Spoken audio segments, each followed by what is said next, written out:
দর্শক যা দেখছেন এটাই হচ্ছে অঞ্চলের মানুষের পেশা। এখানে ফসল উৎপাদন হয় আর এই চিত্র আমি দেখানোর চেষ্টা করছি। এই কৃষি সহজ একটা পেশা, বিষয়টি এমন নয়।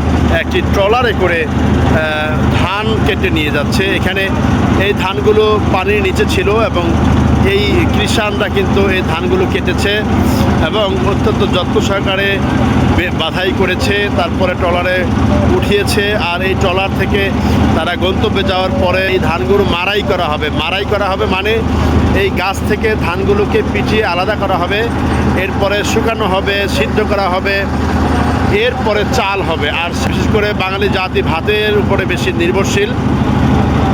আর সেই ভাত উৎপাদনের জন্য কৃষকদের কি পরিমাণ পরিশ্রম রয়েছে সেটি তুলে ধরার জন্য চেষ্টা করছি। অবস্থান করছি শরীয়তপুরের নড়িয়া উপজেলার চরাত্রা ইউনিয়নস্থ এই এলাকাটিতে। আপনারা দেখতে পাচ্ছেন এই যে ফসলি জমি, এই যে ট্রলার নৌকা করে যাচ্ছে, সে যাচ্ছে হচ্ছে মাছ ধরার জন্য। সেখানে চাই রয়েছে, এখানে একটি মাছ রাখার জন্য পাত্র রয়েছে।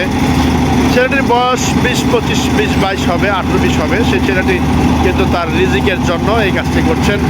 মানুষ কিন্তু পরিশ্রম করে তাদের জীবিকা নির্বাহ করে, তারই চিত্র আমি আসলে তুলে ধরার চেষ্টা করছি।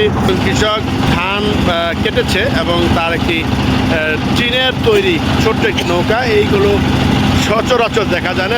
একটি টিনের সহযোগিতায় এই নৌকাটি তৈরি করা হয়েছে এবং কৃষক দেখতে পাচ্ছেন যে ধান কেটেছে এবং ধানকে পানি ঝরাচ্ছে এবং পানি ঝরিয়ে কিন্তু নৌকাতে করে এরপরে সে এই ধানকে নিয়ে যাবে তার গন্তব্যে। এই দেখতে অনেক ভালো লাগলেও অনেক পরিশ্রমের এই পেশা। আসলে পরিশ্রম হচ্ছে এই অঞ্চলের মানুষের একমাত্র সম্বল। এই ধান উৎপাদন করে, বিভিন্ন ধরনের ফসল উৎপাদন করে, পাট খড়ি উৎপাদন করে এবং তাদের জীবিকা নির্বাহের জন্য কিন্তু তারা এই পরিশ্রমটি করে থাকে। এটাই হচ্ছে এই অঞ্চলের মানুষের জীবনযাপন।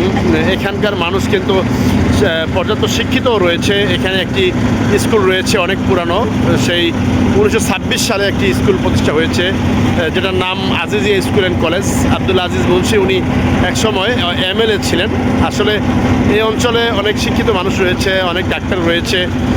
তো তারপরেও এখানে অসংখ্য শ্রমজীবী মানুষও কিন্তু রয়েছে। এখানে শত শত কিলোমিটার কিন্তু স্থলপথ নেই যেখানে তারা গাড়ি চালাবে। এখানে আপনারা দেখতে পাচ্ছেন যে এর আগে এই অঞ্চলটি অনেক ভেঙেছে এবং ব্লক ফাঁচে এবং এই ভাঙন রোধ করেছে। এই যে এখানে আপনারা অনেকগুলো ট্রলার দেখতে পাচ্ছেন, এই ট্রলারগুলি হচ্ছে এই অঞ্চলের মানুষের একমাত্র বাহন এবং এই বাহনের সহযোগিতায় তারা কৃষি, অর্থনীতি, সংস্কৃতি সমস্ত চাহিদা তারা কিন্তু মিটিয়ে থাকে এই বাহনের মধ্য দিয়ে। আমি আসলে সেই বিষয়টি দেখানোর চেষ্টা করছি। দর্শক সঙ্গেই থাকুন। এটি ছিল আমার উপস্থাপনার মূল বিষয়, যে এখানকার মানুষের উপার্জনের যে বিষয়টি রয়েছে সেটি আমি দেখানোর চেষ্টা করছি। এবং এই ধান উৎপাদন শুধু করে এখানেই এই ধানগুলো থাকে এমনটি নয়। এই ধান কিন্তু সেই শহরাঞ্চল থেকে শুরু করে সব দিকেই আসলে চলে যায়। শরীয়তপুরের নড়িয়া উপজেলার চরাত্রা বাজার যে ঘাটটি রয়েছে সেই ঘাট থেকে বিশেষটি দেখানোর চেষ্টা করলাম এবং এখানেই শেষ করছি। দেশ ও প্রবাস থেকে যারা দেখছেন তাদেরকে জানাচ্ছি শুভেচ্ছা, অভিনন্দন।